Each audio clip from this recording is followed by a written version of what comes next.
Je pense comme la semaine dernière, il a fait très très beau, il a fait des températures à plus de 20 degrés. Les chenilles sont sorties. Ah voilà, il en reste une. On aperçoit leurs cocons sur les branches des pins ou sur le tronc des chênes. Le printemps est la période où elles entament leur mutation.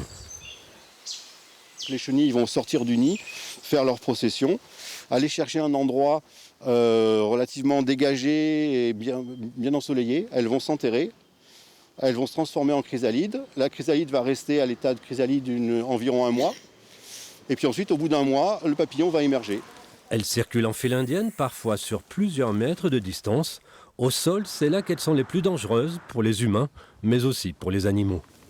Ces chenilles portent en fait en surface de leur corps tout un tas de petits poils urticants qui sont comme des petits harpons et qui contiennent une toxine.